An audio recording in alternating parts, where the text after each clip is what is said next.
তো বন্ধুরা আজকে জানি তোমাদেরকে জামাই ষষ্ঠীর অনেক অনেক শুভেচ্ছা। কারা কারা শ্বশুর বাড়ি থেকে বাবার বাড়ি চলে এসেছে জামাই ষষ্ঠী করতে আমাকে কিন্তু অবশ্যই কমেন্ট করে জানিও। আর কাদের নতুন ষষ্ঠী তারাও কিন্তু অবশ্যই কমেন্ট করে জানিও। তো এটা আমার সেকেন্ড বার ষষ্ঠী, ফার্স্টের সময় আমি ব্লগ করতাম না তাই দেওয়া হয়নি।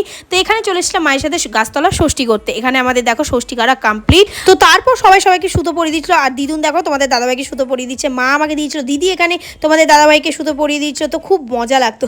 আচ্ছা মনে পড়ে ছোটোবেলায় যখন মায়ের সাথে ষষ্ঠী করতে যেতাম, মায়ের কপালে সিঁড়ি দিত, শাখা পলায় সিঁড়ি দিত, কি মনে হতো না যে আমাদেরও কবে হবে। তো ফাইনালি এই দিনটা চলে এসছে আমার লাইফে। তো এখানে আমি সবাইকে সিঁদুর পরিয়ে দিলাম আর মা এখানে আশীর্বাদ করে দিচ্ছিল একটু। তো আমি বললাম মা আর একবার দাও, ভিডিওর দ্বারা তো দেখাতে হবে আমার ফ্যামিলিকে। তো এখানে মা আবার দিয়ে দিল। তারপর সবাই চলে যাচ্ছিলাম বাড়ি। আর এটা আমার দিদুন, আর তারপর মাকে, এটা হচ্ছে মাসি, এরপর হচ্ছে আমার মা আসছে, আমার ফেভারিট পার্সন।